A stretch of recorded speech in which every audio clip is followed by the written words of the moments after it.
প্রিয় ছাত্রছাত্রী সকলের জন্য সুন্দর সময় আর উজ্জ্বল ভবিষ্যৎ কামনা করছি। আমরা আজকে জীবনানন্দ দাশের লেখা শিকার কবিতাটা আলোচনা করব। কবি জীবনানন্দ দাশ রবীন্দ্রনাথের পরবর্তী সময়ের একজন উল্লেখযোগ্য কবি। রবীন্দ্রনাথের জীবিতাবস্থা থেকেই তিনি কবিতা রচনা করেছিলেন, কিন্তু রবীন্দ্রনাথের প্রভাব মুক্ত হয়ে এখন এই রবীন্দ্রনাথের প্রভাব মুক্ত হওয়া ব্যাপারটা কীরকম বা আধুনিক কবিতা কী জিনিস, এটা নিয়ে বিস্তারিত আলোচনা করবার জায়গা এখানে নেই। ছোট করে একটা কথা বলি। দেখো, একটা বিরাট বটগাছ যখন মাথা তুলে দাঁড়ায়, তখন সেই বটগাছের নিচে অসংখ্য ছোট ছোট গাছ থাকে, যে গাছগুলোকে আলাদাভাবে আর চিহ্নিত করা যায় না। বটগাছটার এতটাই ব্যাপকতা যে ছোট গাছগুলো কোথায় যেন হারিয়ে যায়। আর তাছাড়া ওই সকলেই সেই বটগাছের মতন বিরাট হতে চাওয়ার একটা প্রবণতা থাকে। তো ঠিক সেরকম রবীন্দ্রনাথের সময়কালে যারা কবিতা চর্চা করছেন, তাদের কেউ কেউ রবীন্দ্রনাথের ওই বিরাটত্বের জায়গায় হারিয়ে গেলেন, আবার কেউ কেউ তাঁকে অনুসরণ করলেন কবিতা রচনার ক্ষেত্রে। কিন্তু অনুসরণ বা অনুকরণ করে সাহিত্য বেশি দিন পর্যন্ত সাহিত্যে টিকে থাকা যায় না। রবীন্দ্রনাথ কিন্তু কাউকে অনুসরণ করেননি, তিনি তার নিজস্ব একটা ধারা তৈরি করেছিলেন। এবং সাহিত্য প্রবহমান, কখনোই এক জায়গায় থেমে থাকবে না। রবীন্দ্রনাথের প্রভাবমুক্ত হয়ে নতুন ধরনের সাহিত্য স্রষ্টার সৃষ্টির একটা প্রয়াস কিন্তু শুরু হয়েছিল 1920 সালের পরবর্তী সময় থেকে, যেটাকে আধুনিক কবিতার আন্দোলন বলা যেতে পারে। এখন আধুনিক শব্দটাও তো বড় অদ্ভুত রকম শব্দ। কেন অদ্ভুত বলো তো? আধুনিক মানে কি? আধুনিক মানে আমরা সমসময়কে বলি, তাই না? এই যে এখনকার সময়টাকে আমরা বলবো আধুনিক সময়। তোমার কাছে আধুনিক মানে তুমি যে সময়ে বর্তমান আছো, আমি যে সময়ে বর্তমান আছি, এটা আধুনিক সময়। পিছিয়ে যাওয়া সময়গুলোকে ঠিক আধুনিক সময় বলা যায় না। তাহলে কবি কালিদাস যখন কবিতা লিখছেন, যে সময় তিনি জীবিত ছিলেন, সেটা তাঁর কাছে নিশ্চয়ই আধুনিক ছিল। রবীন্দ্রনাথ যে সময় কবিতা লিখছেন, সেই সময়টা তাঁর কাছে আধুনিক ছিল। আজকের যুগের মানুষের কাছে এই সময়টা আধুনিক। তাহলে আধুনিক কবিতা বলতে আমরা আলাদা কি বুঝব? অনেক বিস্তারিত আলোচনার জায়গা আছে, সে জায়গাগুলোতে যাচ্ছি না। কিন্তু এইটুকুনি তোমরা মোটামুটি একটু জেনে রাখো যে রবীন্দ্রনাথের কবিতার ভাবনা এবং রবীন্দ্রনাথের কবিতা লেখার যে স্টাইল, সেই স্টাইলটা থেকে এবং সেই ভাব থেকে বেরিয়ে এসে নতুন যে কবিতা রচনার একটা প্রয়াস শুরু হলো, সেটা হচ্ছে আধুনিক কবিতার একটা নতুন দিক, আধুনিক কবিতার একটা দরজা বলা যেতে পারে। ঠিক আছে, এই নিয়ে আর বিস্তারিত আলোচনায় যাচ্ছি না।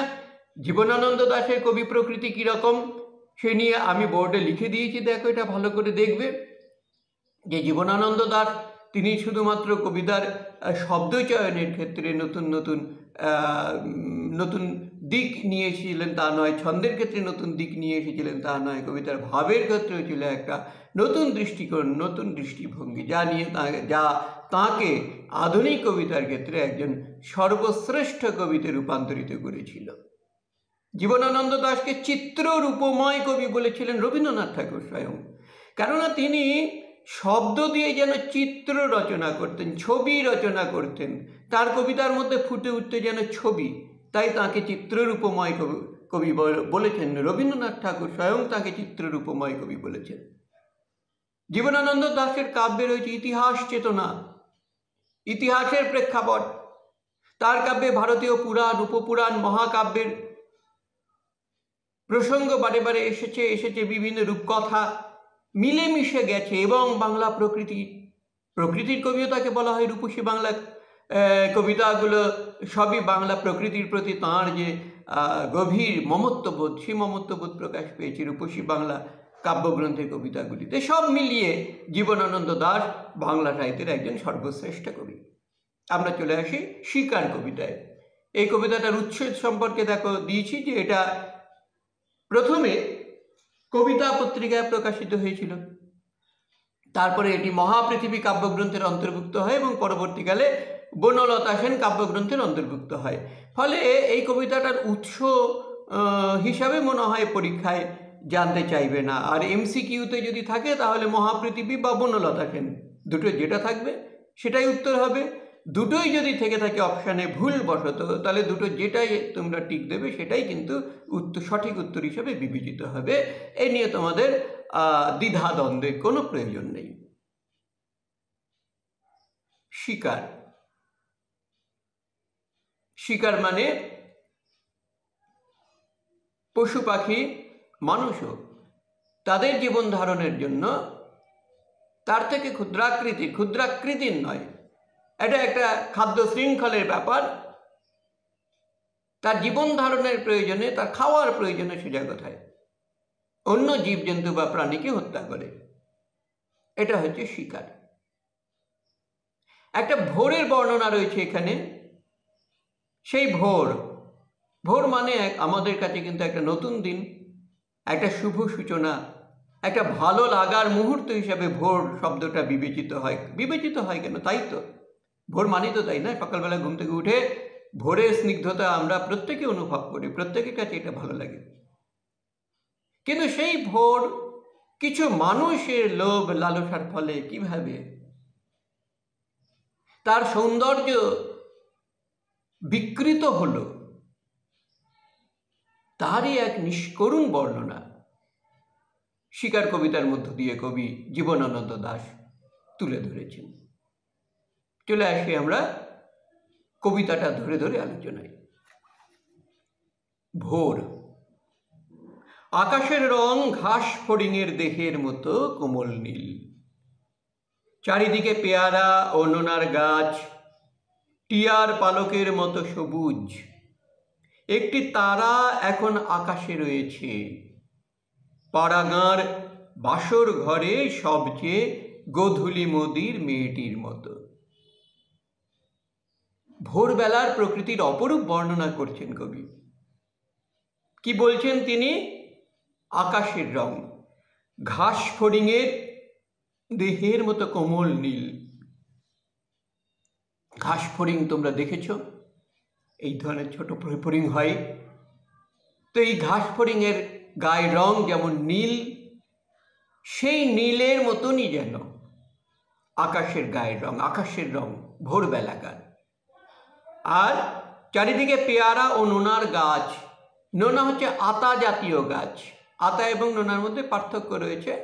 আতা জাতীয় গাছ হচ্ছে নোনা, নোনা এবং পেয়ারা গাছ তারা তো সবুজই হয়। গাছের রং সবুজ মানে গাছের পাতার রং সবুজ, কিন্তু কীরকম সবুজ?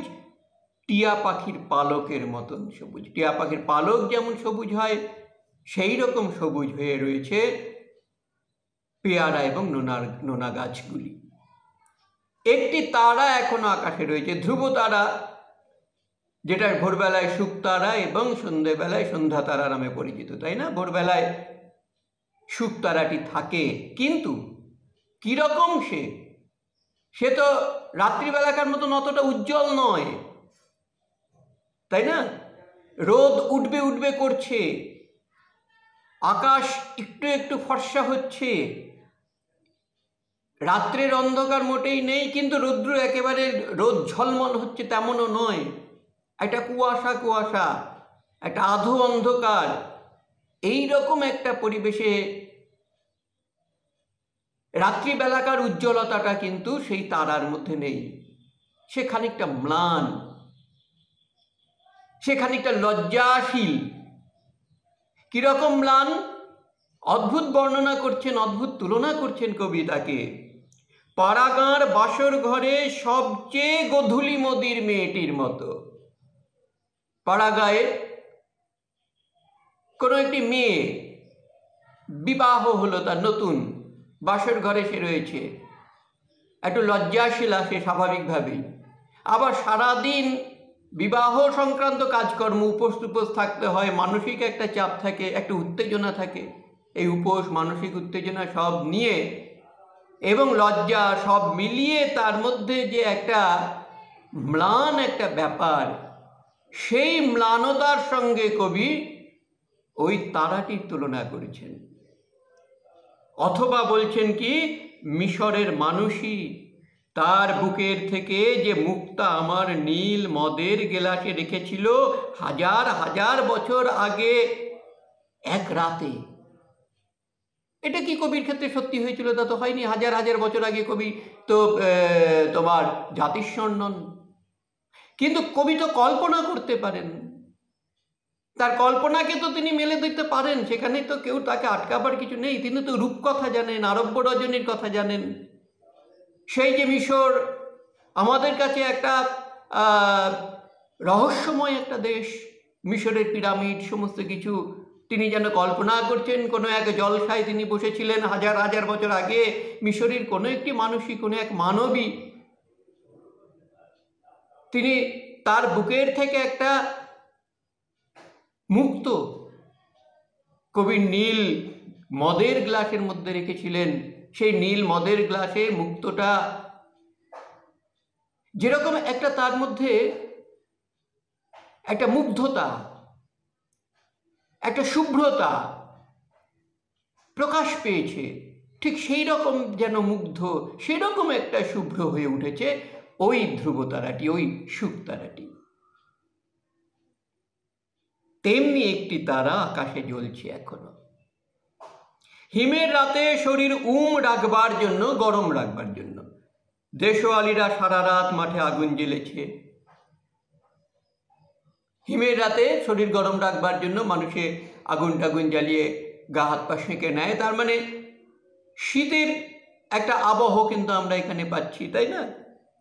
সে আগুন কেমন মোরগ ফুলের মতো লাল আগুন। মোরগ ফুল তোমরা দেখে থাকবে, মোরগ ফুলের মতন সেই আগুনের রং। কবি বলছেন শুকনো অশ্বত্থ পাতা দুমড়ে এখনো আগুন জ্বলছে তাদের।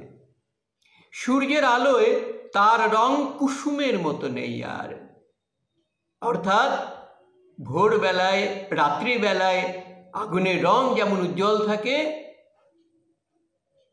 রাত্রি অপসৃত হয়ে গেলে সূর্যের আলো একটু করে ফুটলে সেই উজ্জ্বলতা তো আর থাকে না আগুনের রঙের মধ্যে। তাই বলছে যে কুসুমের মতো সেই রংটা এখন আর নেই। কেমন হয়েছে? রোগা শালিকের হৃদয়ের বিবর্ণ ইচ্ছার মতো। আমাদের ইচ্ছাগুলো রোগা শালিক। এখানে রোগা শালিক শব্দটা খুব একটা গুরুত্বপূর্ণ নয়।